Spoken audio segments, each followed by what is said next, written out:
సరే, అందరికీ కూడా హృదయపూర్వకమైన వందనాలు తెలియజేస్తున్నాము. మంచి ఒక్కపోతలో కొంచెంసేపు బ్రేక్, చక్కగా చల్లని పానీయం తాగారు కాబట్టి కాసేపు వల్ల ఈ ఛార్జింగ్ ఎంతసేపు ఉంటుంది? ఒక అరగంట ఉంటుంది. చూద్దాం. మత్తయి సువార్త 7వ అధ్యాయము 21వ వచనము 23 దాకా, 21 నుంచి 23 దాకా. ప్రభువా ప్రభువా అని నన్ను పిలిచి ప్రతి వాడును పరలోక రాజ్యంలో ప్రవేశింపుడు గాని పరలోకమందున్న నా తండ్రి చిత్త ప్రకారము చేయువాడే ప్రవేశించును. ఆ దినమందు అనేకులు నన్ను చూచి, ప్రభువా ప్రభువా, మేము నీకు నామమున ప్రవచింపలేదా? నీ నామమున దయ్యములను వెళ్ళగొట్టలేదా? నీ నామమున అనేకమైన అద్భుతములు చేయలేదా అని చెప్పుదురు. అప్పుడు నేను మిమ్మల్ని ఎన్నడూనూ ఎరుగను, అక్రమం చేయవారులారా నా యొద్ద నుండి పొండని వారితో చెప్పుదును. కాబట్టి ఈ నా మాటలు అంతవరకేనండి. 23. దానికి ముందు 15వ వచనంలో ఒక మాట ఉంది, దాన్ని చదువుకొని మనం దాన్ని వివరించుకుందాము. అబద్ధ ప్రవక్తల గురించి జాగ్రత్త పడుడి, వారు గొర్రెల చర్మములు వేసుకొని మీ యొద్దకు వత్తురు, కానీ లోపల వారు క్రూరమైన తోడేళ్ళు. ఎవరి గురించి జాగ్రత్త పడమన్నారండి? దెయ్యం గురించి కూడా అన్నా. అసలు అది ఆశ్చర్యమైన విషయం అన్నమాట. లేకపోతే పలానా మనుషుల గురించి ఇంకొకళ్ళ గురించి అనలేదు. యేసుక్రీస్తు వారు వెళ్ళేటప్పుడు చెప్పిన జాగ్రత్తల్లో ఇది ఒక జాగ్రత్త అన్నమాట. మీరు మరింతగా గమనిస్తూ కొంచెం అబ్జర్వేషన్లో ఉండండి. యేసుక్రీస్తు వారు వెళుతూ చెప్పిన జాగ్రత్తల్లో ఇది ఒక జాగ్రత్త. ఏమని? అబద్ధ ప్రవక్తల గురించి జాగ్రత్త పడండి. ఎందుకంటే వారు గొర్రెల చర్మం కప్పుకొని వస్తారంట. వారి స్వభావం ఎలాంటిదంట? లోపల క్రూరమైన తోడేళ్ళు లాంటి స్వభావం. అది అలా ఉంచుకోండి మనసులో. ఇక్కడ ఏమంటున్నారు? మనం చదివిన లేఖనంలో ప్రభువా ప్రభువా అని నన్ను పిలిచి ప్రతి వాడును కూడా పరలోక రాజ్యములో ప్రవేశింపడు గాని పరలోకమందున్న నా తండ్రి చిత్త ప్రకారము చేయువాడే ప్రవేశించును. ప్రభువా ప్రభువా అనేవాడు అందరూ కూడా పరలోక రాజ్యంలో ప్రవేశించరంట. ప్రభువా ప్రభువా అని భూలోకంలో ఎంతమంది అంటారు? చాలా మంది అంటారు కదా. అలాగే మనం దేవుని నమ్మాము అనగానే పరలోక రాజ్యం మన సొత్తు, మన హక్కు అని అనుకుంటా ఉంటాం. కానీ ఇక్కడ సాక్షాత్ యేసుక్రీస్తు వారు ఏం చెప్తున్నారు? ప్రభువా ప్రభువా అనే వాళ్ళు అందరూ కూడా పరలోక రాజ్యం వెళ్ళరు, కానీ ఎవరు వెళతారంట?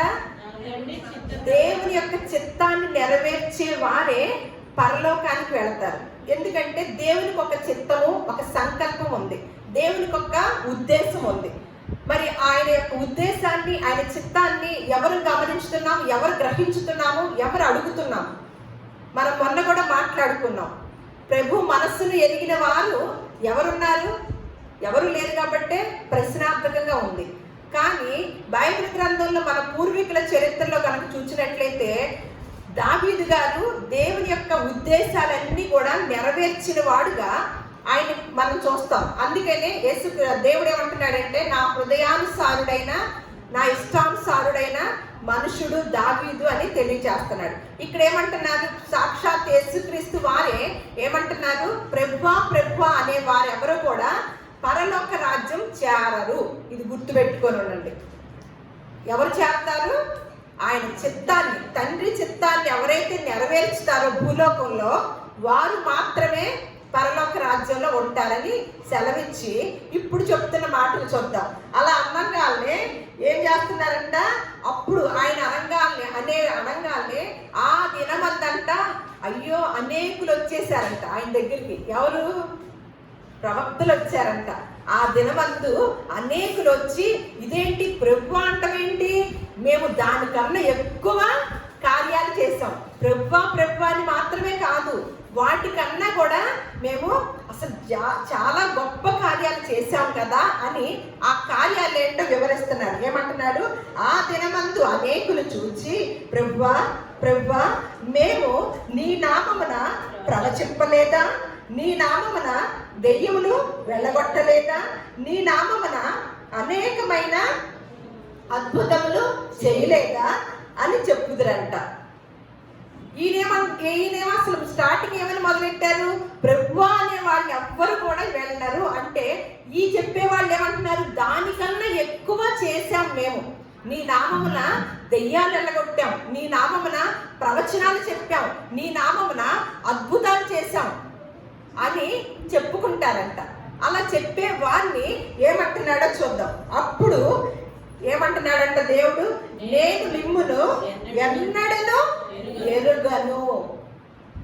ఏంటి, ఇన్ని అద్భుతాలు చేసినా, ఇన్ని కార్యాలు చేసినా, దెయ్యాలు వెళ్ళగొట్టారంట, ప్రవచనాలు చెప్పారంట, అద్భుతాలు చేశారంట, ఇన్ని చేసినా మరి దేవుడికి ఇష్టం లేదా? దేవుని చిత్తం కాదది. ఏమంటున్నాడు దేవుడు ఇక్కడ యేసుక్రీస్తు వారు, నేను మిమ్మును అసలు ఎన్నడను, ఇన్ని కార్యాలు ఒక్కసారి కూడా తెలియదా దేవుడికి? మనం ఎప్పుడు చెప్పుకుంటూ ఉంటాం, మనకి దేవుడు తెలిస్తే గొప్ప, దేవుడికి మనం తెలిస్తే గొప్ప ఎంచుకుంటామా?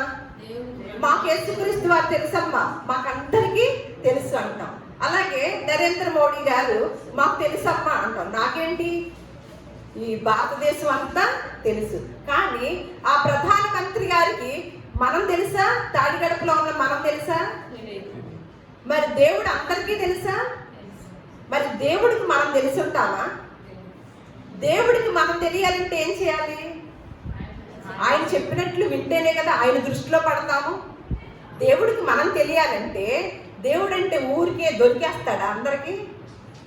ప్రభువా ప్రభువా అని పిలిచేయగానే మనకు అందుబాటులోకి వచ్చేసేటట్లుగా మనకు అవన్నీ ఊహించుకొని మనకు జరుగుతున్నాయి. ఆయన కృప కనికరం కలిగిన వాడు కాబట్టి ఆయన మనకి కొంచెం బాధపడకుండా కొన్ని తీరుస్తూ ఉంటాడు. అసలైన తీర్చాలంటే ఆయన దృష్టిలో పడాలి, ఆయన చిత్తాన్ని నెరవేర్చాలి. భూలోకంలో కొన్ని అవసరతల్లో మరీ ఏడుస్తారని తీరుస్తాడు, కానీ అసలైనది మాత్రము ఆయన క్రమంలోనే ఉంటుంది.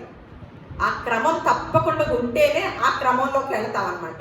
ఇన్ని చేసిన వారిని ఏమంటున్నాడు, అసలు నేను మిమ్మల్ని ఎన్నడను ఎప్పుడును ఎరగలేదు అని అంటూ, అక్రమము చేయి వారిలారా నా యొద్ద నుండి పోండని వారితో చెప్పారు. ఏం చేస్తున్నాడు అంటే, వీళ్ళు అక్రమము చేస్తున్నారంట. అసలు ఎంత ఆశ్చర్యమైన విషయం అనండి, తెలుసా అండి? ఎంత భయం కలిపే విషయం అన్నమాట. ఏమంటున్నారు, అక్రమము చేయి వారులారా నా యొద్ద నుండి పోండి అని చెప్తున్నారు. అక్రమానికి ఆపోజిట్ ఏంటి? క్రమం కదా. క్రమం అంటే ఏంటి? క్రమం అంటే ఏంటి? అక్రమం అంటే ఏంటి? అక్రమం అంటే కూడా చెప్పండి. ఈయన ఏమంటున్నాడు, ఏం వాడాడు పదము?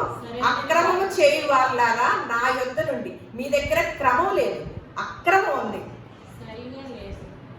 నా యొద్ద నుండి పోండి అన్నాడు కదా. అక్రమం అంటే ఏంటి? మామూలుగా ఆయన ఒక క్రమం పెట్టాడంట, అది తప్పి వేరే దారిలోకి వెళ్ళారు. క్రమం అంటే ఏంటి? క్రమం అంటే తెలీదా? క్రమం అంటే ఏంటి అన్నయ్య? క్రమం అంటే ఏంటి? అవునా, అది అయిపోయింది కదా. క్రమం అంటే ఏంటి? ఎప్పుడు ఏది రావాలో. ఇప్పుడు ఏ కాలం వచ్చింది? వేసవకాలం. ఈ కాలంలో ఏ ఫ్రూట్స్ వస్తాయి? అవి మళ్ళీ వేరే కాలంలో వస్తాయా? ఏ కాలంలో ఫ్రూట్, ఏ కాలంలో కాయాల్సిన కాయలు ఆ కాలంలో, ఒక కాలం తర్వాత ఒక కాలం. అలా సృష్టిలో ప్రతి దాన్ని కూడా ఒక క్రమం. దేవుడు ఎప్పుడు క్రమశిక్షణకి ప్రతిరూపం అండి. మనమే అక్రమం చేసేవాడు, మన దగ్గర క్రమం ఉండదు. అందుకని ఒకసారి ఆదికాండం చూడండి. ఆదికాండం ఏమంటున్నారు? 2వ అధ్యాయం 4వ వచనం చూద్దాం.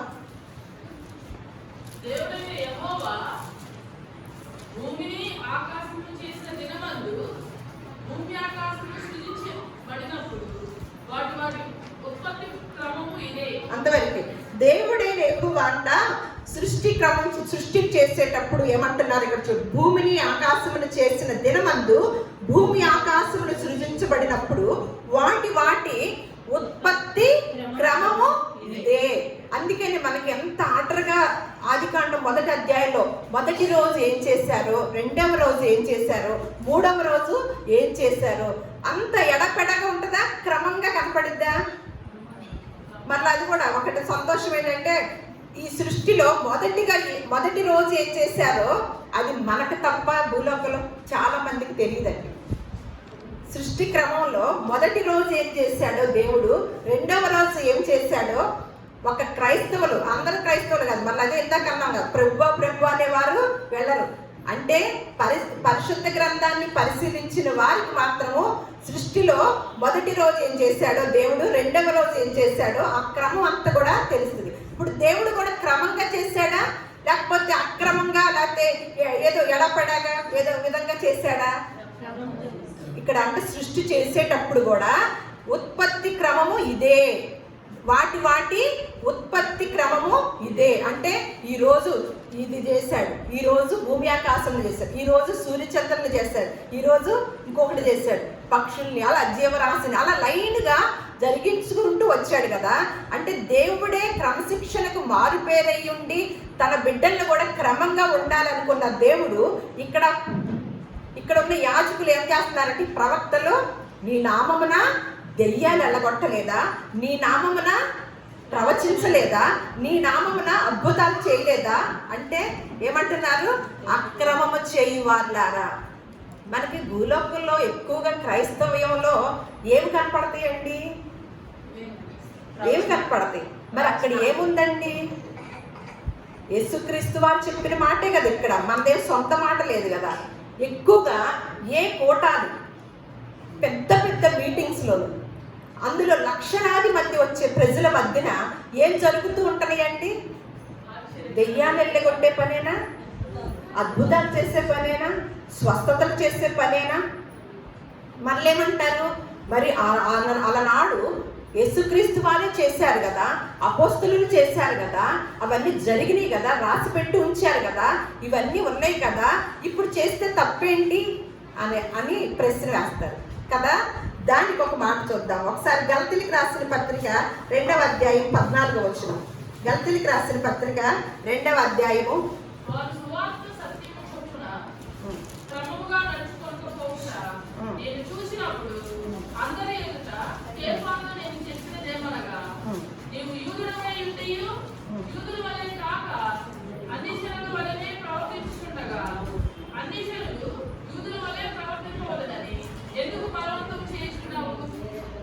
అంటే ఇదంతా కూడా మనకి ఇప్పుడు మన పాఠం కాదు.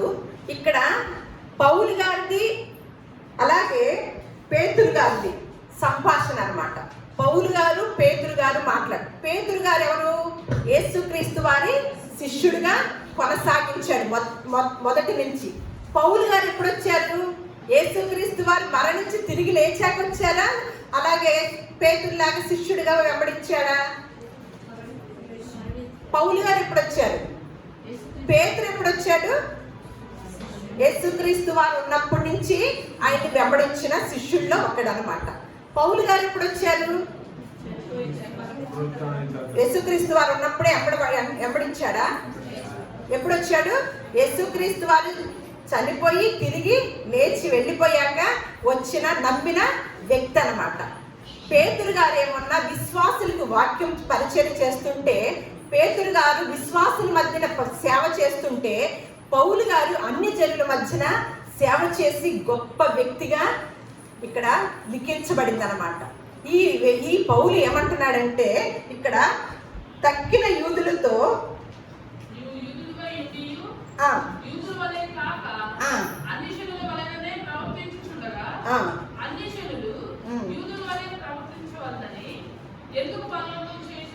ఉండండి 14వ వచనం చూద్దాం. వారు సువార్త సత్యము చొప్పున క్రమముగా నడుచుకొనకపోవుట నేను చూచినప్పుడు అందరి ఎదుట కేఫాతో. కేఫా అంటే ఎవరు?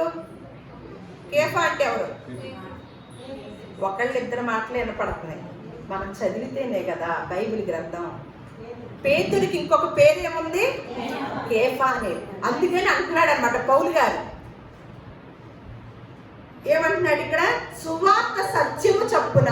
సువార్త అంటే సువార్త. సత్యం అంటే వాక్యము. నీ వాక్యమే సత్యము. అంటే సువార్త చెప్పేటప్పుడు వాక్యం ప్రకారం, వాక్యము ఉన్నది ఉన్నట్టు ప్రకారము అక్కడ జరగట్లేదు అనమాట. వాక్యములో ఉన్నది ఉన్నట్లుగా జరగకపోవటం వల్ల ఏమంటున్నాడు ఇక్కడ, వారు సువార్త సత్యము చొప్పున క్రమముగా నడుచుకొనకపోవుట నేను చూచినప్పుడు అందరి ఎదుట కేఫాతో నేను చెప్పినదేమనగా అని వారి సంభాషణలో ఈ మాటను మనం వాడుకుంటున్నాం అనమాట. అంటే సువార్త సత్యము ప్రకారం క్రమంగా అక్కడ జరగట్లేదు.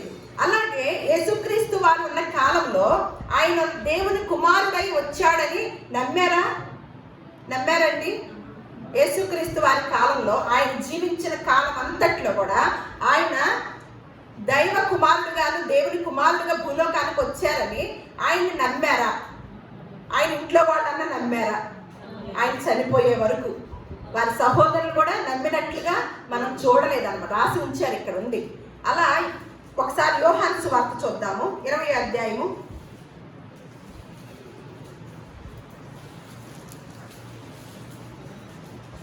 ఇరవై అధ్యాయము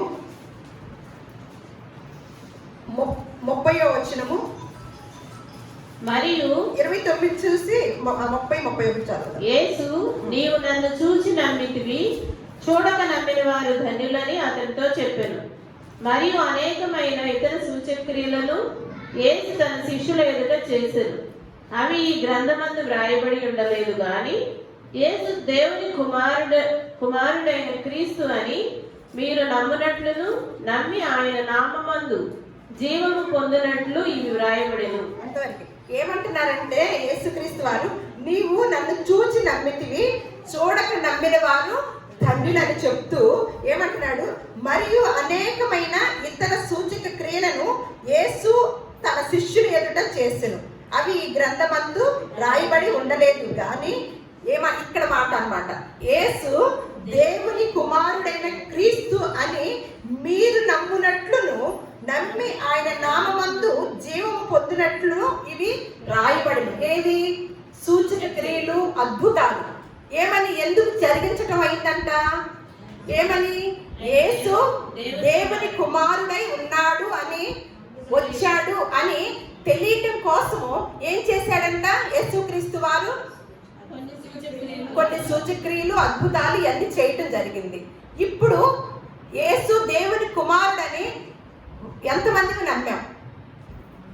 యేసు దేవుని కుమారుడని, దైవ కుమారుడని, యేసుక్రీస్తు వారి మార్గము, సత్యము, జీవమునై ఉన్నాడని ఇప్పుడు భూలోకంలో ఉన్న క్రైస్తవులు, ప్రపంచంలో ఉన్న క్రైస్తవులు నమ్మి ఆయన దగ్గరికి వచ్చారంటారా?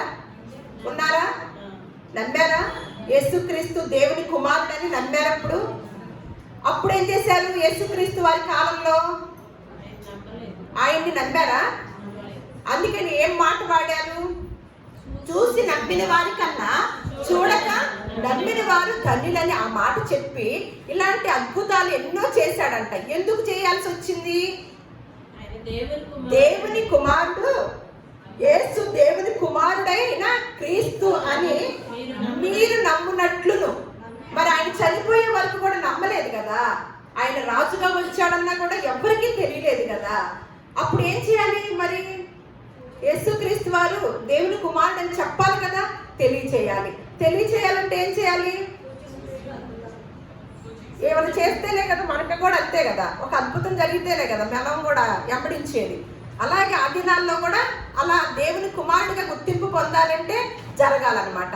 ఇలాంటివి పాత నిబంధన కాలంలో ఒక ఆయన విషయంలో జరిగింది. ఎవరో చెప్పండి? పాత నిబంధన కాలంలో కూడా కొన్ని అద్భుతాలు ఒక వ్యక్తి చేశాడు దేవుడిచ్చిన వరంతో. మోషేనేనా? ఆయన కూడా ఏం చేశాడు? ఒకసారి ఆదికాండం తీయండి, నిర్గమకాండం తీయండి.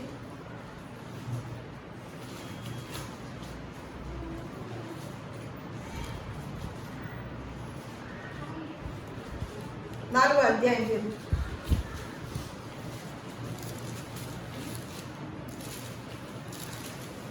మీరు ఈరోజు గొప్ప పాఠాన్ని వింటున్నారు, చాలా జాగ్రత్తగా వినండి. ఫస్ట్ వచనం, రెండు వచనం. చిత్తగించుము, వారు నన్ను నమ్మరు, నా మాట వినరు. యెహోవా నీకు ప్రత్యక్షము కాలేదందురు అని ఉత్తరమిగా, యెహోవా నీ చేతిలోనిది ఏమిటి అని అతన్ని అడిగాను. అందుకు అతడు కర్ర అనెను. అప్పుడు ఆయన నేలను దాన్ని పడవేయమనెను. అతడు దాని నేల పడవేయగానే అది పామాయెను. మోషే దాని నుండి పారిపోయాను. అప్పుడు యెహోవా నీ చెయ్యి చాపి దాని తోక పట్టుకొనమనగా అతడు తన చెయ్యి చాపి దాన్ని పట్టుకొనగానే అది అతని చేతిలో కర్ర అయింది. ఆయన దాని చేత వారు తమ పితరుల దేవుడైన యెహోవా అనగా అబ్రహాము దేవుడు, ఇస్సాకు దేవుడు, యాకోబు దేవుడు నీకు ప్రత్యక్షం ఆయనని నమ్ముదురనెను. అంతవరకే. ఇక్కడ ఏం చేస్తున్నారు? వెళ్ళి ఐగుప్తుల దగ్గరికి వెళ్ళి, అక్కడికి వెళ్ళి ఫరో రాజు దగ్గరికి, ఆ ప్రజల దగ్గరికి వెళ్ళి నువ్వు దేవుడు ప్రతినిధి అని చెప్పు అని చెప్తాడనమాట. అప్పుడు నన్ను ఎలా నమ్ముతారు నేను వెళ్ళి చెప్పాలంటే అని దేవుడిని అడిగినప్పుడు దేవుడు ఏం చేశాడు? అద్భుతాలు చేసే వరాన్ని మోషే గారికి ఇచ్చారనమాట. అప్పుడు ఏమయ్యారు? నమ్మారు, నమ్ముదురు అని ఇక్కడ మనం లేఖనాలు చూస్తున్నాం అనమాట. మరి యేసుక్రీస్తు వారి కాలంలో కూడా ఆయన దేవుని కుమారుడని తెలియలేదు, నమ్మలేదు అన్నప్పుడు అప్పుడు ఏం చేయటం జరిగింది? యేసుక్రీస్తు వారు చేశారు. తర్వాత కొంతవరకు అపోస్తులు కూడా చేయటం జరిగింది అనమాట. తర్వాత ఏమైంది? అప్పుడు ఆ రోజుల్లో ఈ బైబిల్ గ్రంథం ఉందా? వాక్యం ఉందా? వాక్యం లేదు. ఇప్పుడు మనం చదువుతున్నాము, వాక్యం వచ్చింది. వాళ్ళకి ఏం తెలియాలంటే వాళ్ళకి ఏం జరగాలి? ఏం చేయాలి? ఈ పుస్తక రూపంలో లేదు కదా, రాసి పెట్టి లేదు. ఎందుకు? ఇది స్లాబ్ వేసేటప్పుడు ఈ మందిరము ఈ స్లాబ్ వేసేటప్పుడు ఏం పెడతారండి? సెంటరింగ్ పెడతారా? పెట్టి స్లాబ్ పోస్తారు. ఎందుకంటే ఆ సెంటరింగ్ వల్ల ఆ స్లాబ్ స్ట్రాంగ్గా ఉండాలని. ఆ తర్వాత ఎన్ని రోజులు ఉంచాలో అన్ని రోజుల వరకు ఉంచి తీసేస్తామా? లేదు, మా వాసాలు కొనుక్కొచ్చుకున్నాము అవి కూడా పక్కన పడి ఉంటాయిలే అని ఉంచుకుంటామా? స్లాబ్ గట్టిపడిపోయినప్పుడు ఏం చేస్తాము? వాసాలు మేము కొనుక్కొచ్చుకున్నామని ఉంచుకుంటామా? ఇక్కడే పడి ఉంటాయిలని తీసేస్తాం. దాని పని అయిపోయింది. ఇప్పుడు ఏంటి? చక్కగా నిలబడింది అనమాట. ఎందుకంటే గట్టిపడిపోయింది, నిలబడిపోయింది. అలాగే యేసుక్రీస్తు వారి యొక్క కాలంలో ఆయన గురించి ఆయన యొక్క పరిశుద్ధ గ్రంథము తయారై రాలేదన్నమాట. ఇప్పుడు ఏమైంది? మన చేతుల్లోకి వచ్చింది. అప్పుడు ఏమైంది? వారు తెలుసుకోవాలి, దేవుని కుమారుడు అని తెలుసుకోవాలంటే కొన్ని అద్భుతాలు చేయాలి. ఒక క్రమం ఉందన్నమాట. దేవుడు ఒకప్పుడు వారిని చేయమన్నాడు, అలాగే ఇప్పుడు అక్రమం అంటున్నాడు. ఒకసారి మన కొరింథీయులకు రాసిన పత్రిక మార్కు సువార్త చూద్దాము, తర్వాత కొరింథీయులకు రాసిన పత్రిక. మార్కు సువార్త 16వ అధ్యాయము 20వ వచనం. మార్కు సువార్త 16వ అధ్యాయము 20వ వచనం చూద్దాం.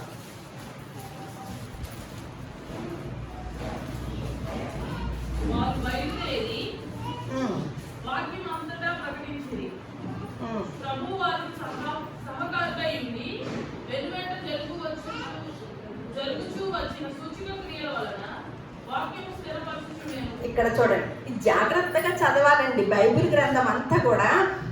అది చాలా అర్థం చేసుకోవడం చాలా కష్టం అన్నమాట. కానీ అర్థమైతే ఎన్నో విషయాలు మనకు తెలుస్తుంది. ఇక్కడ ఏమంటున్నారు? వారు బయలుదేరి వాక్యం అంతటా ప్రకటించారంట.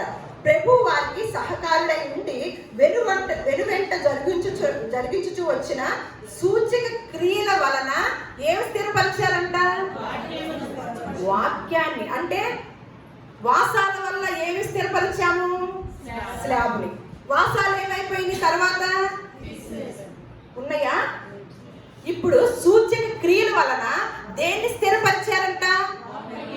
వాక్యాన్ని స్థిరపరిచారు. ఇప్పుడు మళ్ళీ సూచక క్రియలు అవసరమా? సూచక క్రియలు, అద్భుతాలు ఎవరికి? నమ్మని వారికి. యేసు క్రీస్తు దేవుని కుమారుడని తెలియని వారికి. తెలిసిన వారికి ఏంటి? మనం ఇందాక దాంట్లో గలతీయుల్లోనే ఏమో చదువుకున్నాం, నిత్య రాజ్యము అని చదువుకున్నాం కదా. ఏమని?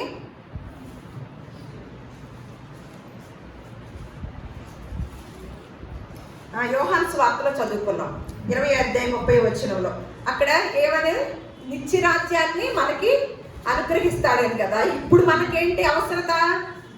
నిత్య రాజ్యం. అప్పుడు వాళ్ళకేంటి? స్థిరపడాలంటే ఇప్పుడు ఇక్కడ కూడా మార్కు సువార్తలు ఏమంటున్నారు? వారికి సహకారుడై ఉండి వెనువెంట జరిగించుచూ వచ్చిన సూచక క్రియల వలన వాక్యాన్ని స్థిరపరిచారంట. 1 కొరింథీయులకు రాసిన పత్రిక 13వ అధ్యాయము 8వ వచనం చూద్దాం త్వరగా.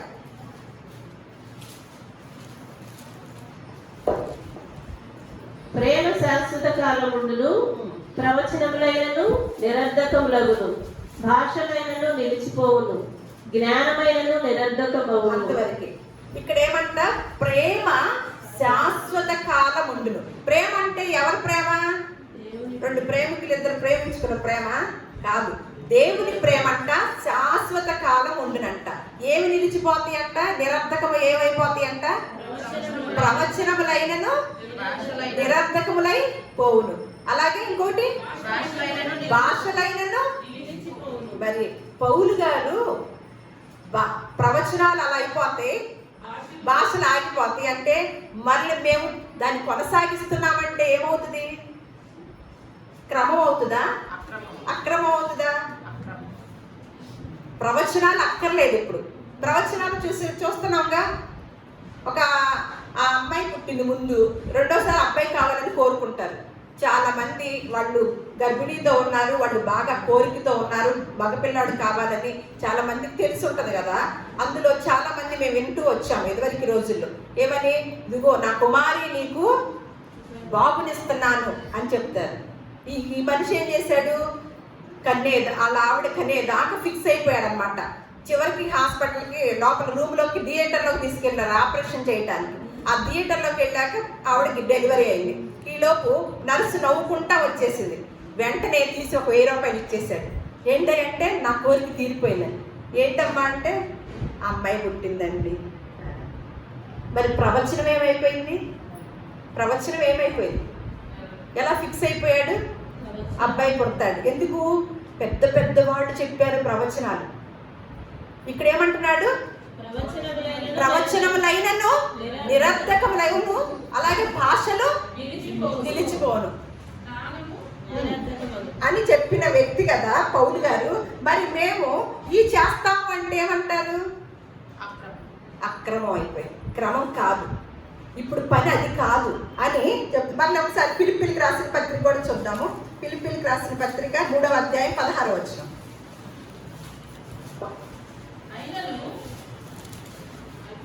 ఇప్పటి వరకు మనకు లభించిన దాన్ని బట్టి క్రమముగా నడుచుకుందాము. అదే ఏమంటున్నారు ఇక్కడ పౌలు గారు ఫిలిప్పీ సంఘానికి రాస్తూ, ఇప్పటి వరకు మనకు లభించిన దానిని బట్టి, ఇప్పటి వరకు మనకు లభించిన దానిని బట్టి ఎలా ఉండాలంట? క్రమముగా నడుచుకుందాం. గలతీయులకు రాసిన పత్రిక 1వ అధ్యాయము 6వ వచనం చూద్దాం. క్రీస్తు కృపను బట్టి మిమ్మల్ని పిలిచిన వారిని విడిచి భిన్నమైన సువార్త తట్టుకు మీరింత త్వరగా తిరిగిపోవుట చూడగా నాకు ఆశ్చర్యమగుచున్నది. అది మరి ఒక సువార్త కాదు గాని క్రీస్తు సువార్తను చెరుపుగోరి మిమ్మును కలవరపరచు వారు కొందరున్నారు. మేము మీకు ప్రకటించిన సువార్త గాక మరి ఒక సువార్తను మేమైనను పరలోకము నుండి వచ్చిన ఒక దూత అయినను మీకు ప్రకటించిన ఎడల అతడు శాపగ్రస్తుడవును గాక. మేము ఇది వరకు చెప్పిన ప్రకారం అంతవరకేనమ్మా. ఇక్కడ ఏమంటున్నారు? క్రీస్తు కృపను బట్టి మిమ్మల్ని పిలిచిన వారిని విడిచి భిన్నమైన సువార్త తట్టుకు మీరెంత త్వరగా తిరిగిపోవుట చూడగా నాకు ఆశ్చర్యం వేస్తుంది. త్వరగా తిరిగిపోయేది ఎక్కడండి? త్వరగా నమ్మేస్తారు, త్వరగా వెళ్ళిపోతారు. ఎక్కడ? ఇప్పుడు చూడండి, ఇక్కడ ఏం అద్భుతాలు జరగవు. ఎంతమంది ఉన్నాం? అదే అద్భుతాలు జరుగుతున్నాయి, రండి. కుంటివారు నడుస్తున్నారు, గుడ్డివారు చూపు కలుగుతారంటే ఈ మందిరం సరిపోద్దా? సరిపోదు. ఏమంటారు పౌలు గారు ఇక్కడ? మిమ్మల్ని పిలిచిన వారిని విడిచి,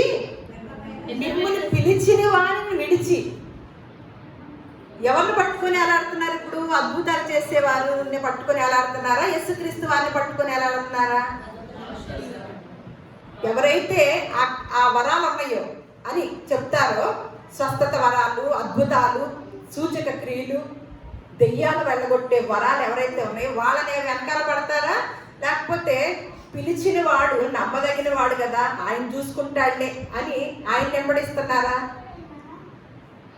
ఆయన వెంబడిస్తే ఈ మాట రాయరుగా పౌలు గారు. ఏమంటున్నారు? మిమ్మల్ని పిలిచిన వారిని ఏం చేశారంట? విడిచిపెట్టేశారంట. పట్టుకున్నారని అనుకుంటున్నారు ప్రపంచంలో ఉన్న క్రైస్తవులు. ఎప్పుడో వదిలేశారు. ఎవరిని? యేసుక్రీస్తు వారిని ఎప్పుడో వదిలేశారన్నమాట. మిమ్మల్ని పిలిచిన వారిని విడిచి భిన్నమైన సువార్త తట్టుకు మీరింత త్వరగా తిరిగిపోవడం చూడగా నాకు ఆశ్చర్యమని. అది మరి ఒక సువార్త కాదు కానీ క్రీస్తు సువార్తను చెరపగోరు మిమ్మల్ని కలవరపరచుకోవారు కొందరున్నారు. మేము ప్రకటించిన సువార్త గాక మరి ఒక సువార్తను మేమైనను పరలోకం నుండి వచ్చిన ఒక దూత అయినను మీకు ప్రకటించిన ఎడల అతడు ఏమవుతాడంట? శాపగ్రస్తుడు అవుతాడంట. చూడండి మన 11. నేను ప్రకటించిన సువార్త మనుష్యుని యోచన ప్రకారమైనది కాదని మీకు చెప్పుచున్నాను. దేవుని యొక్క పౌలు గారు ప్రకటించిన సువార్త ఎలాంటిదంట అండి? యోచనగా. అంటే మనకి దేవుని నమ్ముతున్నాము అంటే ఏది కలిసి రావాలి? దేనికి సంబంధించింది రావాలి మనకి? మనుషుడికేగా, శరీరానికేగా, దేహానికి కలిసి వచ్చే వాటికేగా భక్తి అంటే. కానీ ఇక్కడ స్పష్టంగా తెలియచేస్తున్నారు ఏమని? నేను ప్రకటించిన సువార్త మనుషుని యోచన ప్రకారమైనది కాదని మీకు తెలియచెప్పుచున్నాను. మనుషులకి పనికి వచ్చేది కాదని నేను మీకు యోచన ప్రకారంగా, మనుషులు ఆలోచించినట్లుగా పనికి వచ్చేది కాదని మీకు నేను తెలియచేస్తున్నాను అని పౌలు గారు చెప్తున్నారు. మనకేమి కావాలి? మనకు పనికొచ్చేదే కావాలి. భూలోకంలో పనికొచ్చేదే కావాలి. చచ్చాక పనికొచ్చేది తర్వాత చూసుకుందాం.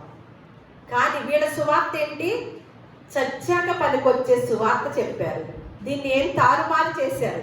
అందుకని యేసుక్రీస్తు వారు ఏమంటున్నారు? అబద్ధ ప్రవక్తల గురించి జాగ్రత్త పడండి. వారు ఏం చేశారంట? గొర్రె చర్మములు కప్పుకొని వస్తారంట. వారి లోపల స్వభావం ఏముందంట? క్రూరమైన తోడేంటంట. అందుకనే ప్రభువా నీ నామమున ప్రవచించలేదా? నీ నామమున దెయ్యాలు ఎన్నగొట్టలేదా? నీ నామమున అద్భుతాలు చేయలేదా? ఏమన్నాడు యేసుక్రీస్తు వారు? నేను మిమ్మల్ని ఎప్పుడు ఎన్నడూ చూడలేదు. అక్రమము చేయువారులారా. ఆ రోజు వాక్యాన్ని స్థిరపరిచే వరకు యేసుక్రీస్తు వారు ఏవైతే చేసి వెళ్ళారో అపోస్తులు కూడా వాక్యాన్ని స్థిరపరిచే వరకు కూడా కొన్ని కార్యాలు, కొన్ని అద్భుతాలు చేశారు. తర్వాత ఏమైంది? స్థిరపరచబడింది. ఇప్పుడు వాక్యము మన చేతుల్లోకి వచ్చింది. ఇప్పుడు క్రీస్తుని దేవుడు కుమారుడిగా నమ్మాము. నమ్మాలా? ఒక అద్భుతం చేస్తే నమ్మాలా మనము? కాదు కదా. నమ్మి వచ్చాం. ఇప్పుడు ఏం కావాలి మనకి? ఇప్పుడు కనుక మనం అవి కోరుకుంటే ఏమవుతుంది? అక్రమం అయింది. వాళ్ళు చేసింది, అపోస్తులు చేసింది క్రమం. ఒకటి తర్వాత ఏమి రావాలి? 2, 3 పెడితే 9 పెడితే మనకు ఒక క్రమం. మన మాటలే, మన భాషే, మన చదువే ఒక క్రమం పెట్టామే. 1వ క్లాస్ చదువుతారు, తీసుకెళ్ళి మళ్ళీ 9లో కూర్చోబెడతారా? అమ్మ క్రమంగా రావాలమ్మా అంటారు. మనకి ఇన్ని క్రమాలు ఉన్నప్పుడు మరి దేవుడి క్రమం లేదా? అప్పుడు చేసి ఇప్పుడు చేసేసి, ఇప్పుడు చేసేసి అప్పుడు చేసేసి ఇలా చేస్తే ఊరుకుంటాడా? ఏమంటాడు? అక్రమం చేయ. అందుకని యేసుక్రీస్తు వారు ఉన్న కాలంలో కూడా ఒక సూచన, ఒక అద్భుతం అడుగుతుంటే ఏం మాట్లాడుతున్నారో, ఏం సంబోధిస్తున్నారో ఒక్కసారి మత్తయి వార్త చూద్దాము. చూసి ముగించుకుందాం. మత్తయి వార్త 12వ అధ్యాయము 38వ వచనం. అప్పుడు శాస్త్రులలోను పరిసయ్యులలోను కొందరు బోధకుడా, నీ వల్ల ఒక సూచక్రియ చూడవలచున్నామని ఆయనతో చెప్పగా ఆయన ఇట్లనెను, వ్యభిచారులైన చెడ్డతరము వారు సూచక్రియను అడుగుచున్నారు. ప్రవక్త అయిన యోనాను గురించిన సూచక్రియే గాని మరి ఏ సూచక్రియ అయినను వారికి అనుగ్రహింపబడదు. అంతవరకే. ఏమంటున్నారు ఇక్కడ? అప్పుడంట శాస్త్రుల్లోను పరిసయ్యుల్లోను కొందరంట, బోధకుడా మళ్ళా నీ వల్ల ఒక సూచక క్రియ చూడాలని ఉందయ్యా అని అన్నారంట. వెంటనే ఏమంటున్నాడు ఆయన? మనమైతే సంబోధిస్తామా ఇలాంటి మాట? ఎందుకంటే కరాఖండిగా ఉంటుంది యేసు బోధ, క్రమంగాను గద్దింపుగాను ఉంటుంది. ఏమని వాడుతున్నాడు పదం? వ్యభిచారులైన చెడ్డతరము వారులారా. ఏమంటున్నారు? సూచక్రియ అడుగుతున్నారా?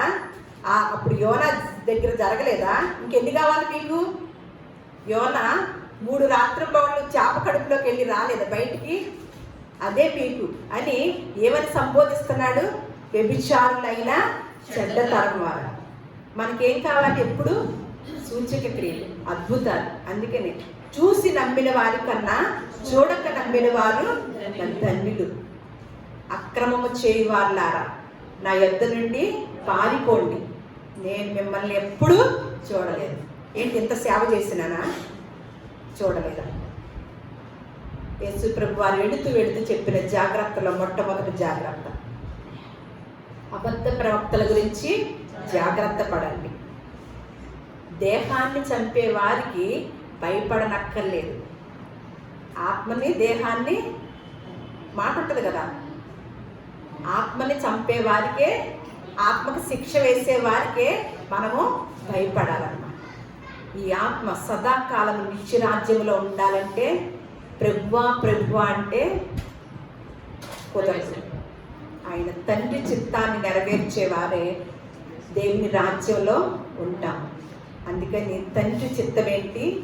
వాక్యాన్ని స్థిరపరిచారు కాబట్టి ఆ వాక్యాన్ని ప్రకటించే పని మాత్రమే మనది. అంతే. నమ్మని వారికి సూచక క్రియలు, నమ్మిన వారికి మాత్రము కాదు. దేవుడు చెప్పిన ఈ యొక్క జ్ఞానాన్ని పొందుకొని యేసుక్రీస్తు వారు చెప్పినట్లుగా మనం నడుచుకుందాము. ఆ యొక్క నిత్యరాజ్యానికి వారసులంగా మనల్ని దేవుడు చేస్తాడు. దేవుడు మిమ్మల్ని అందరినీ కూడా దీవించునుగాక.